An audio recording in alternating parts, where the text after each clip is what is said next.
আলেমে আলেম না চিনলেও আমরা জালিমে কিন্তু আলেম ঠিকই চেনে। আমরা যদি সব আলেমরা ঐক্যবদ্ধ হয়ে যেতে পারতাম, এই দেশে কোনো জালেম ইসলামের বিরুদ্ধে কথা বলার কিংবা ইসলামের বিরুদ্ধে ষড়যন্ত্র করার দুঃসাহস দেখাতে পারত না। আমাদের নিজেদের ভেতরেই ঝামেলা আছে। আমি মনে করেছিলাম 5ই আগস্টের পরে সম্ভবত এই দুর্দিন আমাদের কেটে যাবে, সম্ভবত আলেম ওলামারা ঐক্যবদ্ধ হয়ে যাবেন। এখনো আমরা আশায় আছি, আলেমরা ঐক্যবদ্ধ হয়ে গেলে বিগত দিনগুলোতে যেভাবে নির্যাতন নিপীড়ন করার সুযোগ জালেমরা পেয়েছে, আমি বিশ্বাস করি আমরা যদি দিনের খাতিরে দিনের স্বার্থে সবাই এক প্ল্যাটফর্মে থাকতে পারি, আমাদের কোনো ভাইয়ের হাতে হাত করা পরানোর সাহস এই বাংলাদেশে দেখাতে পারবে না কেউ। এজন্য আমাদেরকে ঐক্যবদ্ধ থাকতে হবে। আল্লাহ আমাদেরকে ঐক্যবদ্ধ থাকার তৌফিক দাও। আমি যে জায়গায় ছিলাম সেখানে চলে যাচ্ছি। তাহলে ইসলাম মানে হলো আত্মসমর্পণ করা। আত্মসমর্পণ করতে হয় কার কাছে? এখানে দিন শব্দটি এসেছে কোন অর্থে? পূর্ণাঙ্গ জীবন বিধান অর্থে। ইসলাম হলো একটি পূর্ণাঙ্গ জীবন ব্যবস্থা। আমি আপনি দৈনন্দিন 24 ঘন্টা আমরা যা যা করব সব কিছুর ব্যাপারে ইসলামের দিক নির্দেশনা জোরে বলেন তো আছে না নাই? আপনারা ব্যবসায়ী ভাইয়েরা কোন তরিকায় ব্যবসা করবেন, ব্যবসায়িক ফর্মুলা, ব্যবসায়িক নীতিমালা কি কোরআন হাদিসে নাই? আপনারা যারা চাকরি করেন, আপনারা যারা সমাজসেবক, আপনারা যারা রাজনীতি করেন, যে যে প্রফেশনে আছেন, আপনারা আমাকে বলেন তো মানুষের জীবনের প্রত্যেকটি দিক এবং বিভাগ সম্পর্কে কোরআন সুন্নাহর সুস্পষ্ট দিক নির্দেশনা আছে না নাই? একজন মানুষ জন্ম নেওয়ার পরে কবরে যাওয়া পর্যন্ত তার গোটা জীবনের ব্যবস্থাপনা কেমন হওয়া দরকার, এই ব্যবস্থাপনা আল্লাহ ডিটেইলস যে দ্বীনের ভেতরে দিয়েছেন, সেই দ্বীনের নাম হলো দ্বীন। জোরে বলতে হবে, দ্বীন ইসলাম। আমি আপনাদের সামনে আল্লাহর কোরআন থেকে দ্বীন ইসলামে 7টি বৈশিষ্ট্য তুলে ধরি। উপস্থিত চট্টগ্রাম চকবাজার ব্যবসায়ী নেতৃবৃন্দ, এই এলাকার আশপাশে অবস্থানরত সম্মানিত ব্যবসায়ী ভাইয়েরা, আমার সামনে বসা আমার বাবার বয়সী সম্মানিত মুরব্বিয়ানে আযম, যুগে যুগে আল্লাহর জমিনে আল্লাহর দ্বীন প্রতিষ্ঠায় যারা অগ্রসেনানীর ভূমিকা পালন করেছেন, আমার কলিজার টুকরা প্রিয় যুবক, তরুণ এবং ছাত্র ভাইয়েরা, পর্দার আড়াল থেকে শ্রবণরতা শ্রদ্ধেয়া মা এবং বোনেরা, উপস্থিত মিডিয়ার প্রিয় কর্মী এবং সাংবাদিক ভাইয়েরা, প্রিয় ঢাকাবাসী, আপনারা সবাই কেমন আছেন? মাইক ঠিক আছে তো ভাই? ঠিক আছে। আপনারা সবাই কেমন আছেন? আমাদের সবাইকে সুস্থতার সাথে বাঁচিয়ে রেখে আজকের এই সুন্দর বরকতময় নান্দনিক এবং জান্নাতি এই আয়োজনে আমাদেরকে শামিল হওয়ার তৌফিক যিনি দান করেছেন, গলার আওয়াজ বড় করে সবাই বলেন তো তিনি কে? সেই মহান রবের জন্য হৃদয়ের সবটুকু ভালোবাসা, আবেগ, অনুভূতিকে উজাড় করে দিয়ে খুশি মনে প্রাণবন্ত আওয়াজে উচ্চ কণ্ঠে কালিমাতুশ শুকর আদায় করে আমরা সকলেই পড়ছি আলহামদুলিল্লাহ। জবান খুলে আমার সাথে পড়ুন রব্বানা লাকাল হামদ হামদান কাসীরান তাইয়িবান মুবারাকান ফীহি। কেউ চুপ থাকবেন না, সবাই বলেন ইয়া রাব্বি লাকাল হামদু ওয়া লাকাশ শুকরু কামা ইয়ানবাগি লিজালালি ওয়াজহিকা ওয়া আযীমি সুলতানিকা। সবাই বলুন লাকাল হামদু বিল ঈমান ওয়া লাকাল হামদু বিল ইসলাম ওয়া লাকাল হামদু বিল কোরআন। আমরা প্রশংসা করলাম কার? ফায়দা হলো কার? আমাদের। আমাদের দেশে অনেক ব্যক্তি আছে, তারা বক্তৃতা আরম্ভ করলে দেখা যায় 2-3 মিনিট চলে যায়, আল্লাহর নামও নেয় না, রসুলের নামও নেয় না। শুরুই করে এই অনুষ্ঠানে বসে আছেন আমার অভিভাবক, আমার আস্থার শেষ ঠিকানা, আমার অভিভাবক, আমার অনুপ্রেরণা, আরও কত কিছু আমি তো আর জানি না, আমি তো আর ওদের মতো রাজনীতি করি না। এই যে 2 মিনিট 3 মিনিট সে আরেকজনের গুণগান গাইল, প্রশংসা করলো, ফায়দা কি তার হলো না যার করলো তার হলো? ব্যাককল কত বড় ব্যাককল, তার নিজের তো কোনো ফায়দা হয় না। আবার তারা কথার শুরুতে আউযুবিল্লাহ বিসমিল্লাহ বলতে পারে না, আল্লাহর নাম রসুলের নামও নেয় না। নিবে কেমনে? নিলে তো মৌলবাদী আর জঙ্গিবাদীর গন্ধ খুঁজবে। আল্লাহর শুকরিয়া আদায় করার পর অসংখ্য অগণিত দুরুদ এবং সালাম পেশ করছি খাতামুন নবিয়্যিন আশরাফুল আম্বিয়া ওয়াল মুরসালিন রাহমাতাল লিল আলামিন নবিয়ুনা ওয়া সাইয়্যিদুনা ওয়া কুদওয়াতুনা মুহাম্মাদুর রাসূলুল্লাহ। আমরা বলি সাল্লাল্লাহু আলাইহি ওয়াসাল্লামের প্রতি, যাকে আল্লাহ তাআলা মানব জাতির হেদায়েতের জন্য প্রেরণ করেছেন। আল্লাহুম্মা সাল্লি আলাইহি আল্লাহুম্মা বারিক আলাইহি। সম্মানিত উপস্থিতি, রাত তো অনেক হয়ে গেল। আমি খুব লম্বা চূড়া কথা কখনো বলিও না, সংক্ষিপ্ত কিছু কথা বলবো যদি আপনারা আমাকে সুযোগ দেন। আপনারা কি আমাকে অল্প কিছু সময় দিতে পারবেন ইনশাআল্লাহ? আমি বড় খুশি হলাম। আমিও আপনাদেরকে কষ্ট দিব না। আসলে কথা কুকথা দীর্ঘক্ষণ বলার চাইতে গোছালো কথা অল্প কিছু সময় বললেই এই কথার মধ্যে বরকত হয়। আর কথা কম বলে কাজ বেশি করা, এটাই হওয়া উচিত। আমাদের দেশে হবে সেই ছেলে কবে কথায় না বড় হয়ে কাজে বড় হবে। আমরা কথা বলবো কম, কাজ করব বেশি। আমরা প্রথমে দোয়া করে নিচ্ছি আমার ব্যবসায়ী ভাইদের জন্য, যারা আজকের এই বৈরী আবহাওয়ায় কষ্ট করে এই মাহফিলটা আয়োজন করেছেন। যখন সন্ধ্যায় ঝড় তুফান হচ্ছিল, সবাই আসলে খুব পেরেশানিতে পড়ে গিয়েছিল, মাহফিল করা যাবে কি যাবে না। এই প্রতিকূল পরিস্থিতিতে তারা কত পেরেশানি নিয়ে আজকের এই মাহফিলের ইন্তজাম করলেন। আমরা আমার ভাইদের জন্য দোয়া করছি, আল্লাহ যেন আমার ভাইদের গুনাহ খাতা মাফ করে দেন। এমনিতেই আপনারা যারা ব্যবসায়ী, আপনাদের আলাদা ফজিলত, আলাদা মর্যাদা ইসলামে আছে। রাসূল করিম সাল্লাল্লাহু আলাইহি ওয়াসাল্লাম আপনাদের ব্যাপারে বলেছেন, আত-তাজিরুস সাদুকুল আমিনু মা'আন নাবিয়্যিনা ওয়াস-সিদ্দীকিনা ওয়াশ-শুহাদাই ওয়াস-সালিহিন। সৎ, বিশ্বস্ত, আমানতদার ব্যবসায়ী কিয়ামতের দিন নবী, সিদ্দিকিন, শহীদ এবং নেককারদের সাথে জান্নাতে থাকবে। সুবহানাল্লাহ। আপনারা যদি সৎভাবে ব্যবসা করতে পারেন, কিয়ামতের দিন নবীজির সাথে আপনাদেরকে জান্নাতে রেখে দিবেন কে? আল্লাহ আমার ব্যবসায়ী ভাইদেরকে বিশ্বস্ত, আমানতদার, সৎ ব্যবসায়ী হওয়ার সব ধরনের কোয়ালিটি, যোগ্যতা দান করে দাও, বলে না আমিন। কিয়ামতের দিন আমরা যেন আমাদের প্রিয় নবীজির সাথে জান্নাতে থাকতে পারি, এমনভাবে আমাদেরকে ব্যবসা করার তৌফিক আল্লাহ দান করেন, বলে না আমিন। আমি আর এক মিনিটও সময় অহেতুক কথা বলে নষ্ট করব না। ইন্তেজামিয়া কমিটি আমাকে একটি বিষয় নির্ধারণ করে দিয়েছেন, সেই বিষয়ের আলোকেই আমরা কোরআন সুন্নাহ এর দৃষ্টিভঙ্গি থেকে কিছু কথা আজকে এখান থেকে হেদায়াতের নিয়তে শুনে বাড়ি যাব। জোরে বলি ইনশাআল্লাহ।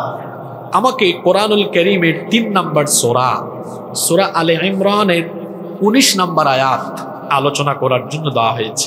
এই একটা আয়াত, কিন্তু তারা খুব কৌশল করে এমন এক আয়াত দিয়েছেন যে এই আয়াতটা যদি আমরা বুঝতে পারি, তাহলে আমাদের দুনিয়ার জীবন আমরা জান্নাতের পথে পরিচালিত করে জান্নাতমুখী হয়ে যেতে পারবো ইনশাআল্লাহ। এজন্য অল্প কয়েক মিনিট আমি আপনাদের মনোযোগ আকর্ষণ করব। চলেন আমরা আর কথা না বাড়িয়ে বিতাড়িত মরদুদ শয়তানের ওয়াসওয়াসা থেকে আল্লাহর কাছে পানাহ চেয়ে দয়াবান মেহেরবান আল্লাহর নামে তিলাওয়াতের মাধ্যমে আমরা আলোচনায় প্রবেশ করি।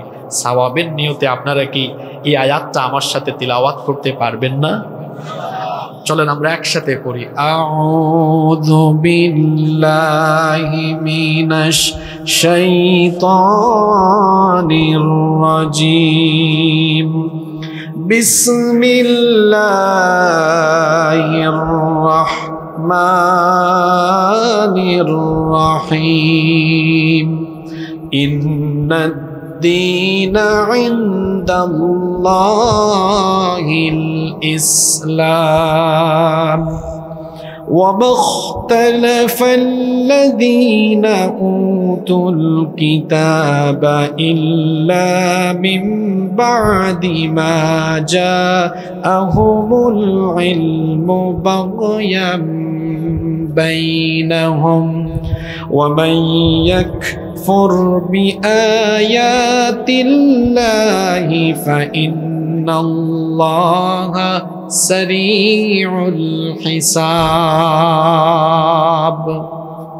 বিতাড়িত মরদুদ শয়তানের ওয়াসওয়াসা থেকে আল্লাহর কাছে পানাহ চাইছি। দয়াবান মেহেরবান আল্লাহর নামে শুরু করছি।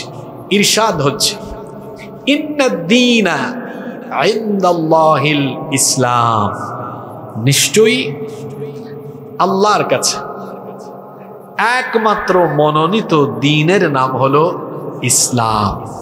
এই কথাটা আমার সাথে একবার সবাই বলেন, নিশ্চয়ই আল্লাহর কাছে একমাত্র মনোনীত দ্বীনের নাম ইসলাম। আপনাদের সাথে আমার নতুন দেখা, আমি আসলে যে কয় মিনিট আলোচনা করি একটু ক্লাসের মতো আলোচনা করি, যাতে আমরা এখানে বলতে বলতে আলোচনার মূল থিমটা বা খোলাসাটা নিয়ে বাড়ি যাই। বেশ কিছু পয়েন্টের উপর কথা বলবো, এই পয়েন্টগুলো অন্তত আমরা বাড়ি নিয়ে যাব ইনশাআল্লাহ। এখানে আল্লাহ কি বললেন? ইন্নাদ-দীনা ইনদাল্লাহিল ইসলাম, নিশ্চয়ই আল্লাহর নিকট একমাত্র মনোনীত দ্বীন হলো ইসলাম। দ্বীন শব্দটা হচ্ছে আরবি, সবাই একবার আমার সাথে এই শব্দটা পড়ুন তো, বলেন দ্বীন। দ্বীন শব্দটি ব্যাপক অর্থবোধক শব্দ। কোরআনুল কারীমে এই শব্দটি বিভিন্ন জায়গায় বিভিন্ন অর্থে ব্যবহার হয়েছে। আপনারা যদি কোরআন খুলেন দেখবেন কোরআনের প্রথম সূরায় এই দ্বীন শব্দটি আছে। সূরাতুল ফাতিহা প্রত্যেক নামাজে আমরা তিলাওয়াত করি, এই সূরায়ও দ্বীন শব্দটা আছে। যেমন আল্লাহ বলছেন, পড়েন আলহামদুলিল্লাহি রাব্বিল আলামিন আর রাহমানির রহিম মালিকি ইয়াউমিদ্দিন। এই যে এখানে মালিকি ইয়াউমিদ্দিন দিন শব্দ আছে না? আছে। এখানে দিন শব্দের অর্থ একরকম। এখানে দিন শব্দের অর্থ কি? এখানে দিন শব্দের অর্থ হচ্ছে ইয়াউমুল জাযা, প্রতিদান দিবস, আও ইয়াউমুল হিসাব, বিচার দিবস, হিসাবের দিবস। বিচার দিবসের মালিক যিনি, তিনি কে? বিচারের একটা দিন আছে, সারা জীবন আমরা যা করছি এর বিচার একদিন হবে, বিচারক সেদিন কে? আমরাও বিচার করি, আমাদের বিচারে কিন্তু 2 নাম্বারই আছে না নাই? হয় দেখেন, এটা মনে হয় বৈষম্য বিরোধী ছাত্ররা লিখেছে, অস্থায়ী আদালত তুলে নাও, এটা আলিয়া মাদ্রাসা। এই মাদ্রাসার বিল্ডিং তো আলিয়া মাদ্রাসার ছাত্ররা ব্যবহার করার কথা, কিন্তু এইটাকেও জালিমের গোষ্ঠী আদালত বানিয়েছে। আদালত বানিয়ে তারা বিচারের নামে সেখানে অবিচার করেছে। তাদেরই তৈরি করে আদালতে বহু নিরপরাধ মানুষকে অপরাধী বানায় তারা সাজা দিয়েছে। কিয়ামতের দিনে এই বিচার করবেন কে? মালিকি ইয়াউমিদ্দিন, বিচার দিবসের মালিক যিনি, জোরে বলেন তো তিনি কে?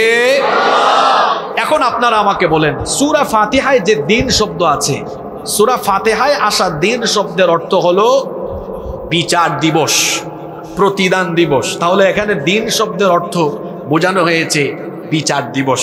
জোরে বলেন তো কি দিবস? আবার 30 পারায় আপনাদের পরিচিত আরেকটা সূরা আছে, সূরা আল বাইয়িনাহ।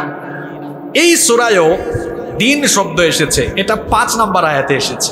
ওয়ামা উমিরু ইল্লা লিয়াবুদুল্লাহা মুখলিসিনা লাহুদ-দীন হুনাফা ওয়া ইউকিমুস সালাতা ওয়া ইউতুজ যাকাতা ওয়া যালিকা দীনুল কাইয়্যিমাহ। এখানে আল্লাহ বলছেন ওয়ামা উমিরু ইল্লা লিয়াবুদুল্লাহা মুখলিসিনা লাহুদ-দীন, দিন শব্দ এসেছে। এখানে আবার দিন শব্দের অর্থ আরেকটা। এখানে দিন শব্দের অর্থ হলো একনিষ্ঠ হয়ে একাগ্র চিত্তে ইবাদত করতে হবে কার? দেখেন তো, এক জায়গায় দিন শব্দের অর্থ একটা, আরেক জায়গায় আরেকটা। এখন আমাদের তো আজকে সব টাইম চলে গেছে, ঝড় বৃষ্টি ইত্যাদি ইত্যাদি কারণে। আমি ভেবেছিলাম অন্তত 1 ঘন্টা পাইলে এগুলো বলতাম, কিন্তু আমার তো আরো জরুরি কথা আছে। এজন্য আমি এই 2টা উদাহরণে দিলাম, বাকি আয়াতগুলো রেফারেন্স হিসেবে না এনে শুধু বলি যে দিন শব্দটা কোরআনে আরো কি কি অর্থে ব্যবহার হয়েছে। একটা তো সূরা ফাতিহা থেকে বললাম, বিচার দিবস, প্রতিদান দিবস অর্থে ব্যবহার হয়েছে। সূরা বাইয়িনায় একাগ্র চিত্তে একনিষ্ঠতার সাথে আল্লাহর ইবাদত করতে হবে, এই অর্থে ব্যবহার হয়েছে। আবার আপনি যখন সূরা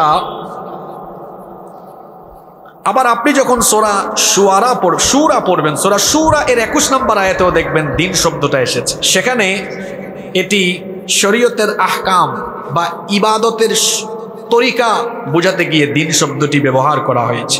আবার সূরা ইউসুফ পড়বেন, সূরা ইউসুফে দিন শব্দটি বিধান অর্থে, আইন অর্থে ব্যবহার হয়েছে। সূরা বাকারায় 132 নম্বর আয়াতে আবার এই দিন শব্দটি তাওহীদ অর্থে ব্যবহার হয়েছে। আমাদের আজকে আলোচনার জন্য যে বিষয় নির্ধারণ করা হয়েছে সূরা আলে ইমরানের 19 নম্বর আয়াত, এখানে দিন শব্দটি কোন অর্থে ব্যবহার হয়েছে এ ব্যাপারে মুফাসসিরগণ বলছেন, এখানে দিন শব্দটি পরিপূর্ণ জীবন ব্যবস্থা অর্থে ব্যবহার হয়েছে।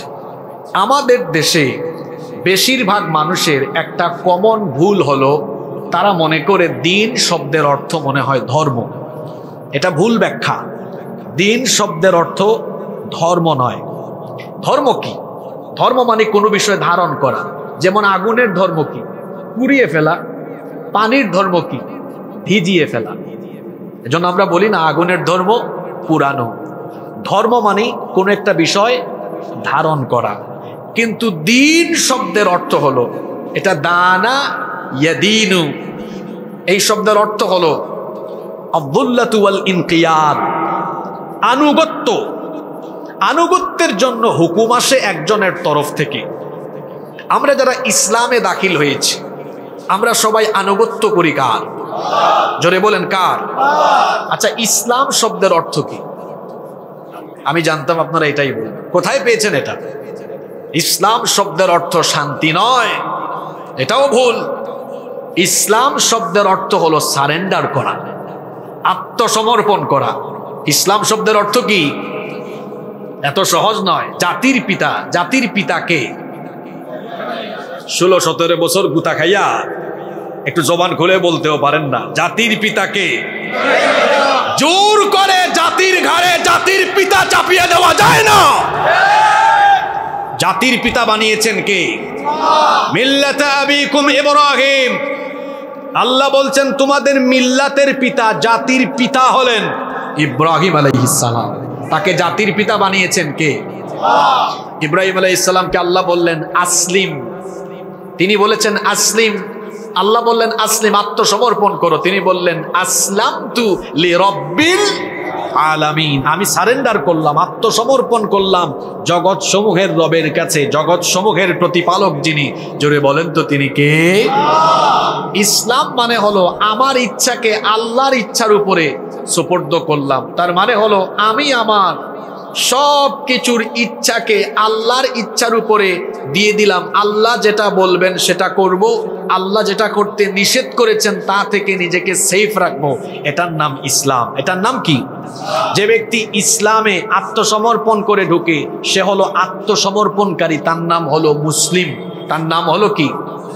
আমাদের পরিচয়, আমরা সবাই কি? এই পরিচয়টা আমরা ভুলে গিয়েছি।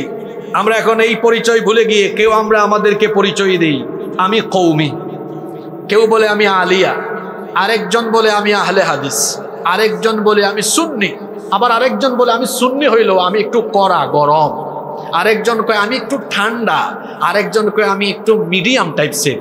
এই যে বিভিন্ন পরিচয়ে পরিচিত হয়, লজ্জার ব্যাপার হলো সে তার নিজের পরিচয় মুসলমান দিতে পারে না। এই পরিচয় ভুলে গিয়ে আমরা দলে দলে বিভক্ত হয়ে যাওয়ার কারণে আমাদের শক্তি দিন দিন কমছে, আর আমাদের মাথায় ওই বামপাড়া রামপাড়া আর নাস্তিক পাড়ার লোকেরা আমাদের মাথায় কাঁঠাল ভেঙে খাওয়ার সুযোগ পাচ্ছে। একটা দুঃখের ব্যাপার হলো, আপনারা যারা পারেন নোট করে নিয়ে যান, এগুলো মানুষকে আপনারা বলবেন। 7টি বৈশিষ্ট্য আমি তুলে ধরছি। নাম্বার 1, 1 নাম্বার, এই দিন ইসলামের প্রথম বৈশিষ্ট্য হচ্ছে, এটি হচ্ছে দিনুন রব্বানিয়াহ, এটি হচ্ছে রবের দেওয়া দিন। ইসলাম এটি কার দেওয়া দিন? আমার বাড়ি সিলেটে, বাংলাদেশের সবচেয়ে বেশি পিরাউলিয়া এসেছেন যে ভূমিতে, এটার নাম কি? 360। কত? 360। তো জানি না কেন জানি আমরা স্বভাবজাতই একটু সত্য কথাগুলো উঁচা গলায় বলি, এবং কথা বলার সময় সত্য কথাগুলো সুস্পষ্ট কণ্ঠে বলি। হয়তোবা হযরত শাহজালাল রহমতুল্লাহ আলাইহির একটা রুহানি প্রভাব আমাদের মধ্যে আছে। তো দুর্বলতা নিজে পছন্দ করি না, দুর্বল মুসলমানও আমি দেখতে পারি না। এজন্য কথা যখন বলবেন সুস্পষ্ট করে পুরুষ মানুষের মতো বলবেন। আমাদের এই দিন হলো রবের দেওয়া দিন। জোরে বলেন, কার দেওয়া? আরো জোরে বলেন। আমাদের এই দিনের ভেতরে কোনো ব্যক্তি, কোনো মানুষ, কোনো ফেরেশতা বা কোনো পয়গাম্বার কোনো কিছু ঢুকিয়ে দেওয়ার কোনো সুযোগ আছে? জোরে বলতে হবে, সুযোগ আছে? বরং আমাদের দিনের সকল কিছু আমাদের রবের কাছ থেকে এসেছে। এই দিনের ভেতরে কোনো মানুষ, এমনকি পয়গাম্বার, ফেরেশতা কিংবা অন্য কেউ কোনো কিছু ঢুকিয়ে দেওয়ার কোনো সুযোগও নাই। কারণ এই দিনের ভেতরে সব কিছু সুস্পষ্ট করে যিনি দিয়েছেন, জোরে বলেন তিনি কে? এমনকি এই দিন আল্লাহ যে নবীর মাধ্যমে আমাদেরকে দিয়েছেন, সেই নবীও কখনো নিজে থেকে কথা বলতেন না। এজন্য আল্লাহ তার নবীর ব্যাপারে বলছেন, ওয়ামা ইয়ানতিকু আনিল হাওয়া ইন হুয়া ইল্লা ওয়াহয়ুন ইউহা। আমার নবী তার মনোবৃত্তির অনুসরণ করে কোনো কথা বলেন না, নিজে নিজে কোনো কথা বলেন না। আমি ওহী হিসাবে তার কাছে যা পাঠাই তাই তিনি বলে থাকেন। আল্লাহ বলছেন, আমার নবী আমি বলি না এমন কোনো কথা যদি তিনি আমার নামে এই দিনের ভেতরে চালিয়ে দিতেন, ঢুকিয়ে দিতেন, তাহলে কি করতাম শোনো। আল্লাহ তাআলা অন্য আয়াতে বলছেন, ওয়ালাউ তাকাওয়ালা আলাইনা বা'দাল আকাওয়িল লা আখাযনা মিনহু বিল ইয়ামিন সুম্মা লাকাতা'না মিনহুল ওয়াতিন। আমি বলি না এমন কোনো বিষয় যদি আমার নামে আমার নবী দিনের ভেতরে চালিয়ে দিতেন, ঢুকায়া দিতেন, তাহলে আমি আমার নবীর ডান হাতকে চেপে ধরতাম, আর আমার নবীর গলার এই কণ্ঠনালীটাকে আমি আল্লাহ কেটে ফেলে দিতাম। আল্লাহু আকবার। এই দিনের ভেতরে যা কিছু আছে সব দিয়েছেন আমাদের রব, আর আমাদের রব যিনি, জুড়ে বলেন তো তিনি কে? আল্লাহ আমার রব, এই রবি আমার সব। আল্লাহ আমার রব, এই রবি আমার সব। দমে দমে তনু মনে তারি অনুভব। আল্লাহ আমার রব, এই রবি আমার সব। তোমার দুনিয়াতে আমি যেদিকে তাকাই, অথই নিয়ামতে ডুবে আছি সবাই। পাখালির গানে শুনে তসবিহ কলরব, তসবিহ কলরব। আল্লাহ আমার রব, এই রবি আমার সব। আল্লাহ আমার রব, এই রবি আমার সব। শরীরের সবটুকি শক্তি গলার মাঝ বরাবর এনে এই ঢাকা আলিয়া মাদ্রাসা মাঠ প্রকম্পিত করে বলেন তো আমাদের রবকে। আমাদের দ্বীনের প্রথম বৈশিষ্ট্য হলো, এটা হলো দ্বীনুন রব্বানিয়া, এটা রবের দেওয়া দিন। এটা কার দেওয়া দিন? আর আমরা যা করি সব রবের সন্তুষ্টির জন্য করি, এবং রবের দেওয়া নিয়ম অনুযায়ী আমরা চলি। যেমন আমরা ঘর থেকে বের হই আল্লাহর নামে, আমরা কাজ শুরু করি আল্লাহর নামে, আমরা যা করি আল্লাহর নামে করি আর আল্লাহর সন্তুষ্টির জন্য করি। কারণ আমাদের দিন হলো দ্বীনুন রব্বানিয়া, আমরা যা কিছু করি সব রবকে কেন্দ্র করে। আমাদের রবকে। দুই, আমাদের এই দিনের 2 নম্বর বৈশিষ্ট্য হলো, দিন ইসলামের 2 নম্বর বৈশিষ্ট্য হলো, এটি হচ্ছে দুনিয়ার সকল পয়গাম্বার, সকল নবী রাসূলদের দিন। পৃথিবীতে আল্লাহ যত নবী এবং রাসূল পাঠিয়েছেন সব নবীর দিনের নাম হলো দ্বীনে। অনেকের মধ্যে খটকা লাগছে, আদম আলাইহিস সালাম থেকে নিয়ে আমাদের নবী পর্যন্ত দুনিয়ার সব নবী রাসূলদের দিনের নাম কি? জোরে বলেন। যাদের সন্দেহ আছে সন্দেহ দূর করে বলেন, দিনের নাম হলো ইসলাম। রব্বুল আলামিন কোরআনুল কারীমের 42 নম্বর সূরা সূরাতুশ শুরা 13 নম্বর আয়াতে বলছেন, শারআ লাকুম মিনাদ-দীনি মা ওয়াসসা বিহি নূহান ওয়াল্লাযী আওহাইনা ইলাইকা ওয়া মা ওয়াসসাইনা বিহি ইব্রাহিমা ওয়া মূসা ওয়া ঈসা আন আকিমুদ الدين ولا تتفرقوا فيه আল্লাহ তাআলা বলছেন তোমাদের জন্য সেই দ্বীনকে বিধিবদ্ধ করে দেওয়া হয়েছে যার নির্দেশ ইতিপূর্বে নূহ আলাইহিস সালামকেও দেওয়া হয়েছে। ও নবী, আপনার উপর যে ওহী নাজিল করা হচ্ছে এটা নতুন কোনো ওহী নয়, এর আগেও এই রকমের ওহী নাজিল করা হয়েছিল ইব্রাহিম পয়গাম্বরের কাছে, মূসা এবং ঈসা পয়গাম্বরের কাছে। সকল নবীদের দ্বীন ছিল একটা, সকলের উপর আল্লাহর আদেশও ছিল একই রকম, আন আকিমুদ্দিন, আল্লাহর জমিনে আল্লাহর দ্বীন কায়েম করো। তাহলে বোঝা গেল এই পৃথিবীতে আল্লাহ যত নবী এবং রাসূল পাঠিয়েছেন সকল নবী এবং রাসূলদের দ্বীন এক রকম না ভিন্ন রকম? আসতে বলবেন না, জোরে বলেন, একরকম না ভিন্ন রকম? তবে এখানে একটা পার্থক্য আছে, দ্বীন এক ছিল কিন্তু শরীয়ত ভিন্ন ছিল। কিন্তু সকল নবীদের দ্বীন একটাই ছিল, সব নবীদের দ্বীন ছিল ইসলাম, আর সব নবীও ছিলেন মুসলমান। সকল নবীদের দ্বীন ছিল, জোরে বলেন, আর সব নবীও ছিলেন মুসলমান। তাহলে দ্বীন ইসলামের 2 নম্বর বৈশিষ্ট্য পেলাম, সব নবী রাসূলদের দ্বীন হলো এই দ্বীনে ইসলাম।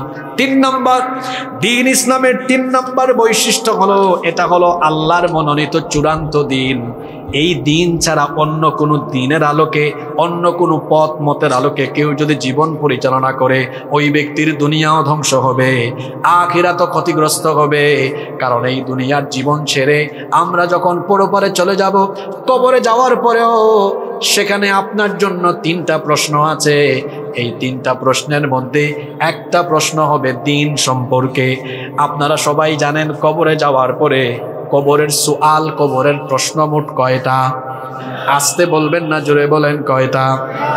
1 নম্বর প্রশ্ন হবে মার রব্বুকা, তোমার রবকে? আমরা বলবো রব্বি আল্লাহ, আমাদের রব হলেন আল্লাহ। 2 নম্বর প্রশ্ন হবে মা দীনুকা, তোমার দ্বীন কি? অর্থাৎ তুমি যে গোটা জীবনভর দুনিয়াতে থেকে আসলে কোন ব্যবস্থাপনা, কোন ফর্মুলা, কোন নিয়ম কানুনের ভিত্তিতে জীবন পরিচালনা করেছো?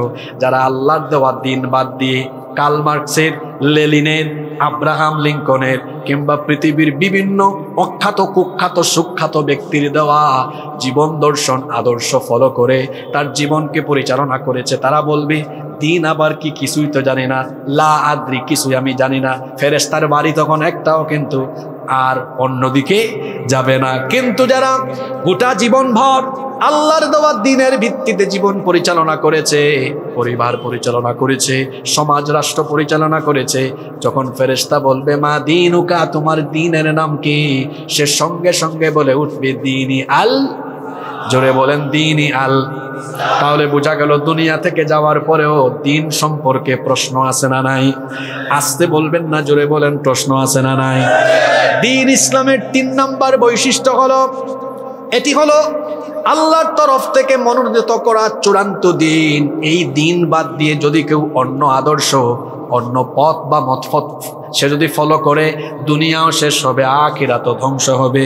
এজন্য আল্লাহ তাআলা কোরআনে কারীমের 3 নম্বর সূরা আলে ইমরানের 85 নম্বর আয়াতে বলছেন, যারা পারেন আমার সঙ্গে পড়েন, ওয়া মাইয়াবতাগি গায়রাল ইসলামি দীনা ফালাই ইউকবালা মিনহু ওয়া হুয়া ফিল আখিরাতি মিনাল খাসিরিন। যে ব্যক্তি আল্লাহর দেওয়া দ্বীন বাদ দিয়ে অন্য কিছু অনুসন্ধান করবে, অন্য কিছু তালাশ করে অন্য কিছু গ্রহণ করবে, আখিরাতে আল্লাহ সেটা তার জন্য গ্রহণ করবেন না। এই ব্যক্তি ক্ষতিগ্রস্ত হয়ে যাবে। ক্ষতি মানে হলো জাহান্নাম। এই আয়াত সুস্পষ্ট বার্তা দিল, যারা জীবন পরিচালনায় আল্লাহর দেওয়া দ্বীন বাদ দিয়ে শয়তানি তরিকায়, তাগুতি তরিকায় জীবন পরিচালনা করে, এরা আল্লাহর ভাষা অনুযায়ী, আল্লাহর ঘোষণা অনুযায়ী এই লোকগুলো জান্নাতের গন্ধ পাবে না, এদেরকে জাহান্নামের শাস্তি যিনি দিবেন তিনি কে? দিন ইসলাম হলো আল্লাহর মনোনীত চূড়ান্ত দিন। এর বাইরে কোনো দিন আর মানুষের জন্য নাই। কেউ যদি এই দিন বাদ দিয়ে অন্য কোনো দিন গ্রহণ করে, আল্লাহ এটা গ্রহণ করবেন না। শোনেন, মুসনাদে আহমদের ভেতরে একটা হাদিস বর্ণিত হয়েছে। আল্লাহ নবী বলেছেন, এই মুহূর্তে যদি আল্লাহ মুসা নবীকেও পাঠাতেন, ওয়ালাউ কানা মুসা হাইয়ান মা ওয়াসিয়াহু ইল্লা তাবাই, মুসা নবীও যদি এখন আমার পরে দুনিয়ায় আসেন, মুসা নবীর জন্য আল্লাহ ওয়াজিব করে দিবেন তিনি যেন আমার অনুসরণ করেন। কারণ আল্লাহ নবী পৃথিবীতে আসার পরে আল্লাহ নবীর আগে যত নবী রাসূল এসেছেন সমস্ত নবীর শরীয়তকে বাতিল করে দিয়ে দিন ইসলামকে চূড়ান্ত হিসাবে ঘোষণা দিয়ে আমার নবীকে দেওয়া শরীয়তকে অনুসরণ করার চূড়ান্ত ঘোষণা যিনি দিয়েছেন, জোরে বলেন তিনি কে? এজন্য দিন ইসলামের 3 নম্বর বৈশিষ্ট্য হলো এটি হচ্ছে আল্লাহর তরফ থেকে চূড়ান্ত মনোনীত দিন। 4 নম্বর বৈশিষ্ট্য হলো দিন ইসলাম হলো সকল মানুষের জন্য, এটা সার্বজনীন, এটা সাম্প্রদায়িক কোনো দিন নয় যে শুধুমাত্র কোনো দেশের কোনো অঞ্চলের নির্দিষ্ট এলাকার বাসিন্দারা এই দিন গ্রহণ করতে পারে, বিষয়টা এমন নয়, বরং এটা হলো বিশ্বজনীন, এটা হলো সার্বজনীন। এজন্য আল্লাহ তাআলা নিজেকে ঘোষণা দিয়েছেন, আমি হলাম রব্বিল আলামিন, আমি জগৎ সমূহের রব। আর এই দিন আল্লাহ যার মাধ্যমে দিয়েছেন সেই নবীর ব্যাপারে আল্লাহ বলছেন, আমার নবীকে আমি দুনিয়ার কোনো অঞ্চল, দেশ বা জনগোষ্ঠীর জন্য নবী বানাই নাই। তাহলে আল্লাহ আমার নবীকে কাদের জন্য পাঠালেন? আল্লাহ তাআলা কোরআনে কারীমের 4 নম্বর সূরা সূরাতুন নিসা এর 79 নম্বর আয়াতে বলছেন, ওয়া আরসালনাকা লিন-নাসি রাসূলান ওয়া কাফা বিল্লাহি শাহীদা। আল্লাহ তাআলা বলছেন, ওয়া আরসালনাকা লিন-নাসি রাসূলা, আমি সকল মানুষের জন্য আমার রসুলকে প্রেরণ করেছি। আবার কোরআনে কারীমের 7 নম্বর সূরা সূরাতুল আরাফের 158 নম্বর আয়াতে আল্লাহ বলছেন, কুল ইয়া আইয়ুহান নাসু ইন্নী রাসূলুল্লাহি ইলাইকুম জামিআ।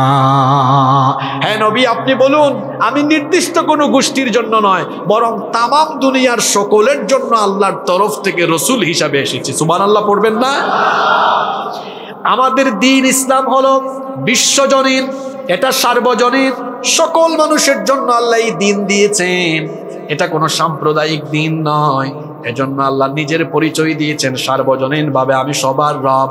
আবার যে নবীকে আল্লাহ পাঠিয়েছেন সেই নবীকে বলছেন তিনি সকলের নবী।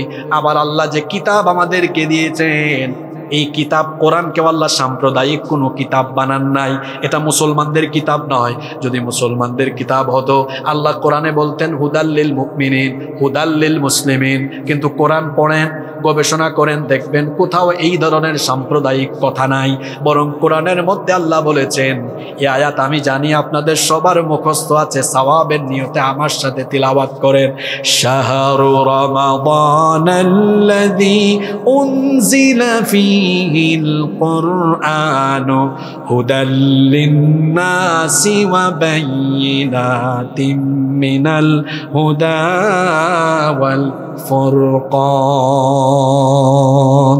আয়াতটা খেয়াল করেন তো, শাহরু রমাদান আল্লাযী উনজিলা ফীহিল কুরআন, এরপরে কি? হুদাল্লিন, সবাই বলেন হুদাল্লিন, হুদাল্লিন। আপনারা অমুসলিমদের মাঝে দাওয়াতি কাজ করতে পারবেন, এই পয়েন্টগুলো নিয়ে যান, দেখবেন এগুলো বললেই এমনও হবে ও কালেমা পড়ে মুসলমান হয়ে যাবে। এগুলো বলেন, তাদেরকে বলেন, মানুষকে শুধু স্লোগান দিয়া মিছিল দিয়া দিনের পথে আনা যায় না। জ্ঞান, হিকমা এগুলো প্রয়োগ করে নিজের মধ্যে দাওয়াতি চরিত্র ডেভেলপ করে তারপরে মানুষকে দিনের দিকে নিয়ে আসতে হয়। ইসলাম হলো জ্ঞান বিজ্ঞানের দিন। হুদাল লিন-নাস, এটা সকল মানুষের জন্য হেদায়াতের গ্রন্থ। সুবহানাল্লাহ পড়বেন না? তাহলে দিন ইসলামের 4 নম্বর বৈশিষ্ট্য আমরা পেলাম। 4 গেল না 5 গেল? 4 নম্বর বৈশিষ্ট্য হলো এটা সার্বজনীন এবং বিশ্বজনীন। এর আগেরগুলো মনে আছে? 1 নম্বর এটা হলো দ্বীনুন রব্বানিয়া, এটা রবের দেওয়া দিন। 2, এটি হচ্ছে সকল নবী রাসূলদের দিন। 3, এটি হচ্ছে আল্লাহর তরফ থেকে চূড়ান্ত দিন, এর বাইরে কোনো দিন নাই। 4, এটি হচ্ছে সার্বজনীন এবং বিশ্বজনীন। 5, এটি হলো বিজয়ী দিন, বিজয়ী। সুবহানাল্লাহ পড়বেন না? আল্লাহ তার নবীকে বলছেন, হুয়াল্লাযী আরসালা রাসূলাহু বিল হুদা ওয়া দীনিল হাক্কি লিইয়ুযহিরাহু আলাদ দীনি কুল্লিহি ওয়ালাউ কারিহাল মুশরিকুন। যাদের ইমানের ব্যাটারির চার্জ ফুরিয়ে গেছে, একটু চার্জ নেন, কারণ কুরআন তো এমন, এটা আমাদের ইমানের ব্যাটারিকে চার্জ দেয়। সুবহানাল্লাহ পড়বেন না? আল্লাহ কি বলেছেন একটু বোঝার চেষ্টা করেন। তিনি হচ্ছেন সেই সত্তা যিনি তার রাসূলকে পাঠিয়েছেন 2টা জিনিস দিয়ে। একটা হলো দ্বীনে হক, সত্য দিন, আর সেই দিনের নাম কি? জোরে বলেন, ইসলাম। আর কি দিয়েছেন? আল্লাহ বলছেন আরেকটা জিনিস দিলাম, হুদা, হেদায়াত, হেদায়েতের কিতাব। এই 2টা জিনিস দিয়ে পাঠালাম। কেন? লিইয়ুযহিরাহু আলাদ-দীনি কুল্লি, যাতে পৃথিবীর সকল পথ মত আদর্শের উপরে ইসলামকে তিনি বিজয়ী হিসাবে প্রতিষ্ঠা করতে পারেন। সুবহানাল্লাহ। আল্লাহর নবী কি সেই দ্বীন ইসলামকে আল্লাহর সাহায্যে দুনিয়া থেকে যাওয়ার আগেই ইসলামকে কি বিজয়ী করে যান নাই? জোরে বলেন, যান নাই?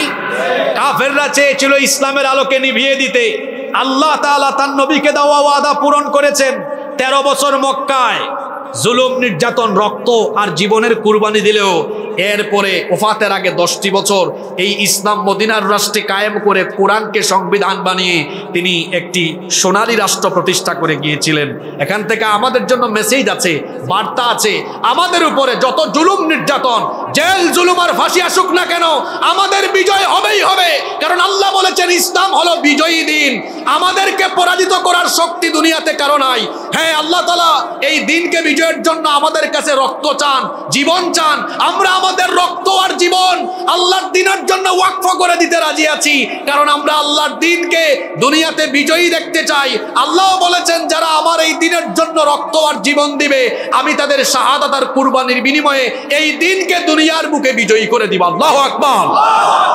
তবে রক্ত লাগবে, জীবন লাগবে, শাহাদাত লাগবে।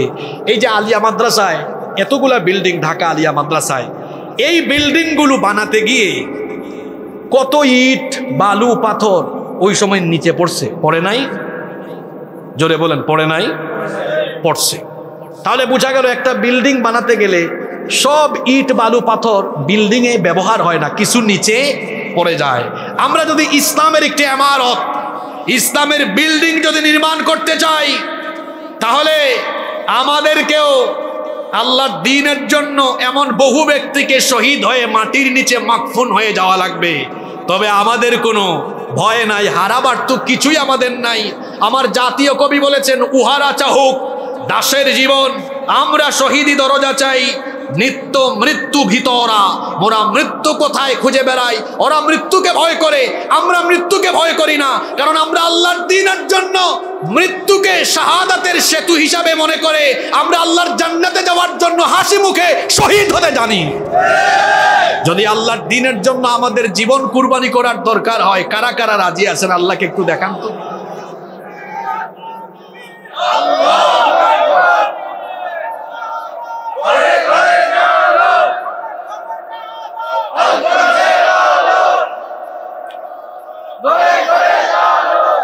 ঘরে ঘরে জ্বালানোর আগে একটা নতুন স্লোগান শিখায় দেই আপনাদের সাথে। আমার নতুন দেখা তো, আমার একটা স্লোগান আছে, আল কোরআনের আলো হৃদয়ে হৃদয়ে জ্বালো। কারণ যার অন্তরে কোরআনের আলো জ্বলবে, হৃদয়ে আলো জ্বলবে, অত সুপ্ত বারুদ হয়ে উঠবে, তাকে ঠেকানোর কোনো শক্তি দুনিয়ায় থাকবে না। জন্য আগে হৃদয়ে জ্বালতে হবে। হৃদয়ে জ্বাললে এই আলোকিত হৃদয়ের মানুষরা ঘর আলোকিত করবে, সমাজ আলোকিত করবে, এরাই এক সময় রাষ্ট্রকে আলোকিত করবে ইনশাআল্লাহ।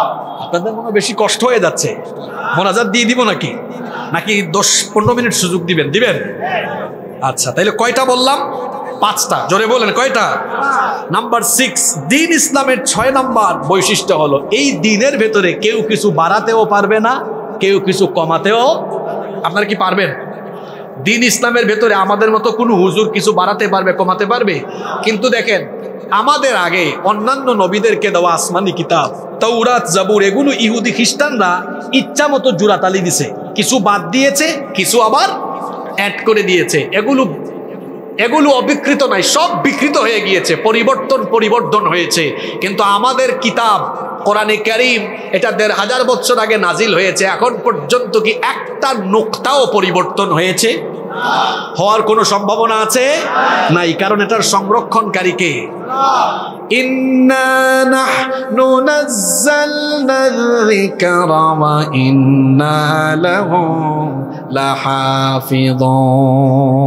নিশ্চয়ই এই কোরআন নাজিল করেছি আমি, আর এর সংরক্ষণের সবটুকু দায়িত্ব যিনি নিয়েছেন, গলার আওয়াজ বড় করে বলেন তিনি কে? আমার দিকে খেয়াল করেন, এখানে আরো একটা তথ্য আপনাদেরকে দিয়ে যাই। এর আগে যত আসমানি কিতাব আল্লাহ দিয়েছেন, তাওরাত জাবুর ইনজিল, সব আল্লাহ হার্ড কপি দিয়েছেন। আপনারা হার্ড কপি আর সফট কপি বুঝেন তো? অন্যান্য নবীদেরকে আল্লাহ হার্ড কপি দিয়েছেন, কিন্তু আমার নবীকে আল্লাহ কোরআনের সফট কপি দিয়েছেন। হার্ড কপি কথা বুঝেন নাই? তা হার্ড কপি কার কাছে? এখন আপনাদের মনে একটা প্রশ্ন আসতে পারে, হার্ড কপিটা আল্লাহ কোথায় রাখছেন? মাশাআল্লাহ, কোথায়? বাল হুয়া কুরআনুম মাজিদুন ফি লাওহিম, কুরআন লাওহে মাহফুজে সংরক্ষিত করে রেখেছেন যিনি, জোরে বলেন তো তিনি কে? সাত। আমরা কিন্তু শেষ পয়েন্টে আসছি, আর এই শেষ পয়েন্টই আমাদের আলোচনার মূল নির্যাস চলে আসবে আজকে। জোরে বলি ইনশাআল্লাহ। 7 নাম্বার নিয়ে তো আলোচনা করব, শেষটা। এর আগে 6টা মনে আছে কিনা একটু সবক নিয়ে নিই, কি বলেন? 1 নাম্বার বলেছিলাম দিন ইসলামের প্রথম বৈশিষ্ট্য, এটা দীনুন রব্বানিয়া, এটা কার দেওয়া দিন? 2 নাম্বার বলেছিলাম এটি হচ্ছে সকল নবী রাসূলদের দিন। 3 নাম্বার বলেছিলাম এটি হচ্ছে চূড়ান্ত দিন, এর বাইরে কোনো দিন নাই। এরপরে 4 নাম্বার বলেছিলাম এটি হচ্ছে সার্বজনীন এবং বিশ্বজনীন। 5 নাম্বার এটি বিজয়ী দিন। 6 নাম্বার এর ভিতরে বাড়ানো কমানোর কোনো সুযোগ নাই। এবার আসেন 7 নাম্বার, যেটা আমাদের আজকের আলোচনার ভিতরে আসছে, আয়াত। যেটা আমাদের আলোচনার আয়াত, জি, যেটা আমাদের আলোচনার আয়াত আজকে। ইন্নাদ-দীনা ইনদাল্লাহিল ইসলাম। দিন ইসলামের 7 নাম্বার বৈশিষ্ট্য হলো এটা হচ্ছে দীনুন কামিল মুকাম্মাল নিজামে হায়াত। এটি হচ্ছে পরিপূর্ণ পূর্ণাঙ্গ একটি জীবন ব্যবস্থা। মানুষের জীবনে যা দরকার এই দিনের ভেতরে যিনি সব দিয়েছেন তিনি কে? এজন্য রব্বুল আলামিন বিদায় হজের দিনে সূরা মাইদার 3 নম্বর আয়াত আল্লাহ নাজিল করেছিলেন, আর নবীকে আল্লাহ জানিয়ে দিয়েছেন, আল ইয়াউমা আকমালতু লাকুম দীনাকুম ওয়া আতমামতু আলাইকুম নি'মাতি ওয়া রাদিতু লাকুমুল ইসলাম দীনা। আজ আমি তোমাদের জন্য তোমাদের দ্বীনকে পরিপূর্ণ করে দিলাম, আমার নেয়ামত তোমাদের উপরে সম্পূর্ণ করলাম, আর তোমাদের জন্য দ্বীন ইসলামকে আমি মনোনীত করে দিলাম। এটি হলো এমন এক দিন, এটি হলো পরিপূর্ণ পূর্ণাঙ্গ। এই জন্য আপনি যদি মুসলমান হন, পরিপূর্ণভাবে দ্বীনের ভেতরে ঢুকতে হবে, ইসলামের ভেতরে পূর্ণাঙ্গ ঢুকতে হবে। অর্ধেক ঢুকবেন না, এমনটা হতে পারে না। ইসলাম মানলে আপনাকে পুরোটাই মানতে হবে। এজন্য আল্লাহ বলেছেন, ইয়া আইয়ুহাল্লাযীনা আমানু দুখুলু ফিস-সিলমি কাফা ওয়া লা তাত্তাবিউ খুতুওয়াতিশ শাইতান ইন্নাহু লাকুম আদুউম মুবিন। হে ঈমানদারেরা, পরিপূর্ণভাবে ইসলামে দাখিল হও, পরিপূর্ণভাবে ইসলামে প্রবেশ করো। পরিপূর্ণভাবে ইসলামে দাখিল হওয়ার অর্থ হলো জীবনে পরিপূর্ণভাবে দ্বীন মানতে হবে, আমাদের সমাজে এমন অনেক মুসলমান আছে 100 ভাগ দিন মানে না, কেউ মানে 20 ভাগ, কেউ মানে 30 ভাগ, কেউ মানে 40 ভাগ, কেউ মানে 50 ভাগ, 60 ভাগ, 70 ভাগ, এই রকম অবস্থা হয়।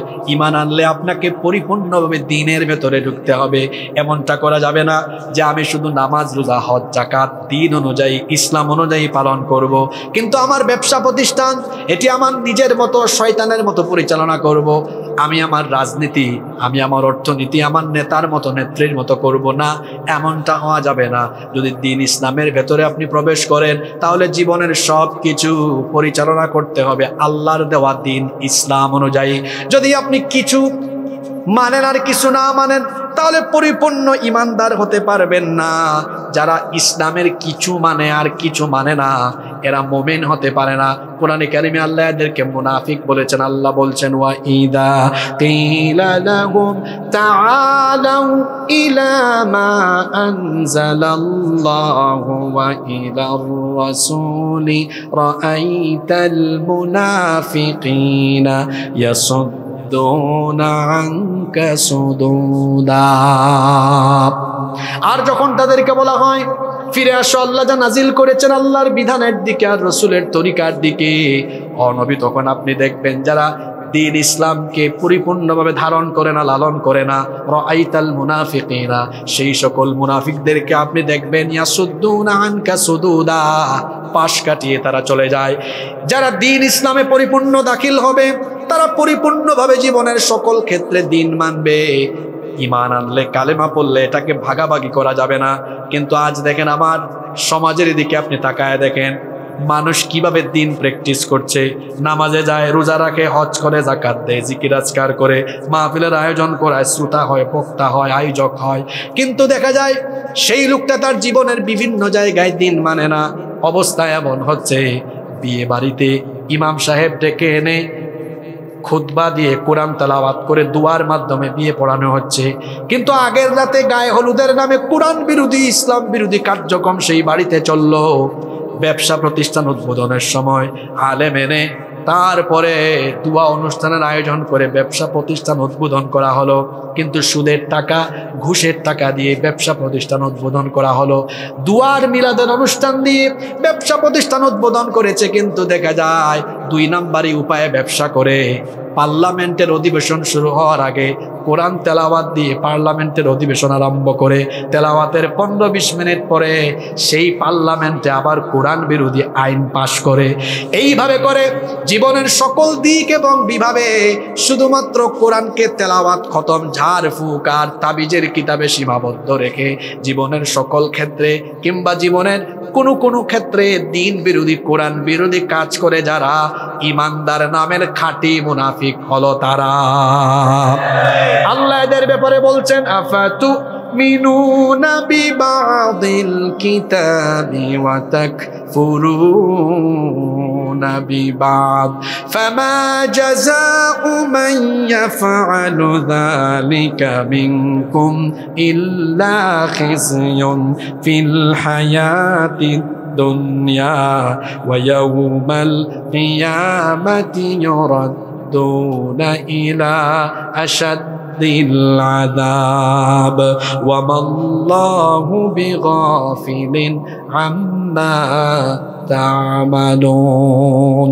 তবে কি তোমাদের অবস্থা এমন, এই কিতাবের কিছু অংশ মানো আর কিছু অংশ মানো না, এমনটা যারা করো শোনো, দুনিয়ায় তোমাদের জন্য রয়েছে লাঞ্ছনা, গঞ্জনা, দুনিয়ায় তোমাদের জন্য রয়েছে অপমানকর জীবন, আর আখিরাতে কিয়ামতে তোমাদেরকে কঠিন শাস্তির যিনি ব্যবস্থা করবেন তিনি কে? আমি অসমাপ্ত আলোচনা এখানেই শেষ করলাম। আর মোনাজাতের আগে আরেকটা কথাও বলে যাই, আমি একটু স্ট্রেট ফরওয়ার্ড মানুষ তো, সকল সময় বলে যাই আপনাদেরকে, আপনাদের কল্যাণের জন্য। তফসিরুল কুরআন মাহফিল আয়োজন করলে তফসিরুল কুরআনকে তফসিরুল কুরআনের মতো রাখবেন। একজন বক্তাকে অন্তত 1 ঘন্টা সময় দিবেন, যাতে করে একটা বিষয় উনি শুরু করে শেষ করতে পারে। 40 মিনিট, 50 মিনিট, 15 মিনিট, 20 মিনিট, 100 জন বক্তা উঠাইয়া এটা শো অফ হয়, এটা হেদায়াত হয় না। একটা মাহফিলে 2-3 জন বক্তা রাখবেন, 2-3 ঘন্টার ভিতরে মাহফিল শেষ করার চেষ্টা করবেন, নইলে এই যে জগা খিচুড়ি এটা এটা ওইটা হক আদায় হয় না। একটা বিষয় শুরু করে ওইটা শেষ করে ফিনিশিং দিয়ে জাতির উদ্দেশ্যে, উপস্থিতির উদ্দেশ্যে একটা কি দিতে হয়, বার্তা দিতে হয়। মাহফিলগুলোকে শো অফ এর জায়গা পরিণত না করে হেদায়াতের কেন্দ্রস্থলে পরিণত করুন, নতুবা ধীরে ধীরে দেখা যাবে এই মাহফিলগুলো তার রুহানি পরিবেশ হারিয়ে ফেলবে। এটি হচ্ছে আপনাদের প্রতি আমাদের পরামর্শ। আশা করি এই পরামর্শে আপনারা কেউ ব্যতীত হবেন না। মোমেন তো মোমেনের আয়না। আমরা তো জনগণের সাথে মিশি, এখানে তো সব সাংগঠনিক মানুষ না, অনেক সংগঠনের বাইরের মানুষ আসছে না। তাফসীর মাহফিলকে একদলীয় না করে সর্বদলীয় করবে, মানুষ আসবে, বুঝতে পেরেছেন? কারণ আমরা যখন কথা বলি আমরা বুঝি এখানে অনেক মানুষ আছে। আমি আমার কথা দিয়ে, আল্লাহ বলেন নাই ওমান আহসানু কাওলাম মিম্মান দাআ ইলাল্লাহ ওয়া আমিলা সালিহান ওয়া ক্বালা ইন্নানি মিনাল মুসলিমিন। আপনি কি জানেন এই আয়াতের অনুবাদ আমি করছি না, আচ্ছা অনুবাদটা করি। তার কথাই তো উত্তম যে তার কথা দিয়ে আল্লাহর দিকে মানুষকে আহ্বান করে। মাহফিলগুলোর উদ্দেশ্য হবে এই মাহফিল দিয়ে অন্তত কিছু মানুষকে আমি দ্বীন ইসলামের দিকে নিয়ে আসবো, ওই উদ্দেশ্যে মাহফিলগুলো করবেন। আর আলোচকদেরকে নির্দিষ্ট বিষয় দিয়ে মেসেজ দিবেন, এমনভাবে কথা বলুন যাতে আগত মানুষরা হেদায়েতের দিকে ঝুঁকে পড়ে। কারণ আমরা অনেক সময় দেখি তো ফেসবুকে বা আমাদের সাথে দেখা হইলে পাবলিকরা অনেক উল্টাপাল্টা কথা বলে, এটাকে সমালোচনার কেন্দ্র বানাবেন না। কিছুদিন আগেও ঢাকায় একটা প্রোগ্রাম হয়েছে, এত বক্তা, বক্তার পর বক্তা, বক্তার পর বক্তা। আপনারা কি মনে করেন জানি না, আমি আমজনতার কথা বলবো। আমরা তো সারা দেশে যাই, মানুষের সাথে মিশি, মানুষ এটা পছন্দ করে না। মানুষ চায়, এই যে আমাকে এমন সময় উঠাইছেন, মানুষের কনসেন্ট্রেশন ব্রেক, এটা ইউটিউবে শুনবেন, কতগুলা পয়েন্টের উপরে প্রতিটা পয়েন্টে কত চমৎকার চমৎকার রেফারেন্স টেনে এনেছি। আমি তো আমার আলোচনা ফিনিশিং দিতেও পারি না, তো এই বিষয় দিয়ে লাভ কি হয়েছে? ইসলাম যে আল্লাহর কাছে মনোনীত দিন, এটা তো শেষ করতে পারলাম না। তো এই ধরনের অগোছালো প্রোগ্রাম ভবিষ্যতে করবেন না, করলে সুন্দর করে করবেন। আমি যতটুকু কথা বলেছি এই অসমাপ্ত কথার উপরে আল্লাহ তাআলা আমাদের সবাইকে এগুলো উপলব্ধি করে জীবন গঠনে কথাগুলোকে কাজে লাগাবার তৌফিক দান করেন। মাহফিল কমিটির সভাপতি সাহেবের বক্তব্যের পরে আমরা মোনাজাত করে এখান থেকে ইনশাআল্লাহ।